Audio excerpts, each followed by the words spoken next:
महाराष्ट्र में हुआ भयंकर प्लेन हादसा, आसमान में ही जलने लगा विमान, अजीत पवार की हो गई मौत, पूरे देश में मचा हड़कंप। लेकिन सबसे बड़ा सवाल, आखिर कैसे हुआ यह प्लेन क्रैश? क्या विमान हादसे के पीछे थी तकनीकी खराबी या लैंडिंग के दौरान पायलट ने की कोई गड़बड़ी? आखिर लैंडिंग के वक्त ऐसा क्या हुआ कि सब कुछ सेकंडों में तबाह हो गया? आइए सब कुछ जानते हैं इस 2 मिनट की रिपोर्ट में। जी हाँ, आपको बता दें कि महाराष्ट्र के बारामती में भयंकर प्लेन हादसा हो चुका है। लैंडिंग से ठीक पहले आसमान से आग का गोला गिरने लगा। रनवे के पास मलबा, धुआं और चीख पुकार का मंजर देखने को मिला। जिस विमान में बैठे थे महाराष्ट्र के डिप्टी सीएम, वही बन गया उनकी जिंदगी का आखिरी सफर। पायलट, स्टाफ, सुरक्षा कर्मी कोई भी नहीं बच पाया। जिस बारामती से उन्होंने राजनीति की शुरुआत किया था, वहीं पर सब कुछ खत्म हो गया। दरअसल आपको बता दें कि आज सुबह 28 जनवरी 2026 को करीब 8:45 बजे मुंबई से बारामती आ रहा एक छोटा सा चार्टर्ड विमान लैंडिंग के दौरान अचानक असंतुलित हो गया और इसी विमान में अजीत पवार बैठे हुए थे। स्थानीय लोगों के मुताबिक विमान रनवे को छूने से ठीक पहले आसमान में ही डगमगाने लगा, जमीन से टकराया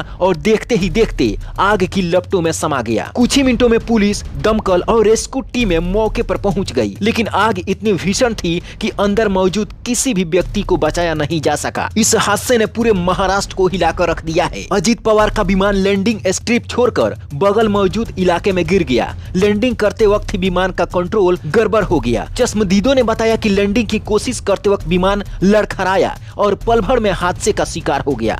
क्रैश होने के बाद करीब 5 धमाके हुए और विमान आग का गोला बन गया। हादसे के बाद प्लेन पूरी तरह से जलकर नष्ट हो गया और इसमें सवार सभी लोगों की मौत हो गई। आपको बता दें कि अजीत पवार 66 साल के थे। अजीत पवार को शायद उनको मालूम नहीं था कि आज उनका आखिरी सफर होने वाली है। अजीत पवार महाराष्ट्र पंचायत चुनाव के लिए बारामती से जनसभा को संबोधित करने जा रहे थे। यह मुंबई से लगभग 250 किलोमीटर है। इस विमान हादसे में 5 और लोगों की मौत हुई है। सबसे पहले अजीत पवार, महाराष्ट्र के उप मुख्यमंत्री, अजीत पवार के निजी सुरक्षा कर्मी, captain Sumit Kapoor pilot, captain Shambhavi Pathak वो भी pilot, Pinky Mali flight attendant, इन सभी लोगों की इस विमान हादसे में जान गंवानी पड़ी। लेकिन सबसे बड़ा सवाल यही है कि आखिर यह विमान क्रैश कैसे हुआ? क्या इसमें कोई गड़बड़ी थी या फिर पायलट ने गड़बड़ी किया? तो आपको बता दें कि अजीत पवार बारामती जिला परिषद से जुड़े कार्यक्रमों में शामिल होने जा रहे थे। बारामती उनका राजनीतिक गढ़ कहा जाता है और विडंबना देखिए, उसी धरती पर उनका आखिरी सफर खत्म हो गया। और इस हादसे के बाद डीजीसीए ने तुरंत दुर्घटना की जांच करना शुरू कर दिया है। अब यह पता लगाया जा रहा है कि क्या तकनीकी खराबी थी, क्या मौसम की वजह से यह घटना हुआ या लैंडिंग के दौरान क्या पायलट ने गड़बड़ी किया। ये सभी जानकारी अब जांच में पता चलने वाली है। इसके लिए आपको थोड़ा इंतजार करना पड़ेगा, क्योंकि ऐसे ही कुछ भी नहीं कहा जा सकता है। लेकिन इस हादसे ने पूरे महाराष्ट्र समेत पूरे भारत को हिलाकर रख दिया है, क्योंकि ये हादसा सिर्फ एक विमान हादसा या दुर्घटना नहीं थी। यह महाराष्ट्र की राजनीति के एक बड़े अध्याय का अचानक अंत है। अजीत पवार का जाना सत्ता के समीकरणों को बदल सकता है। पूरे महाराष्ट्र में शोक की लहर है और पूरा देश स्तब्ध है। प्रधानमंत्री मोदी ने अजीत पवार के निधन पर शोक जताया है। आपको बता दें कि अजीत पवार बारामती विधानसभा क्षेत्र से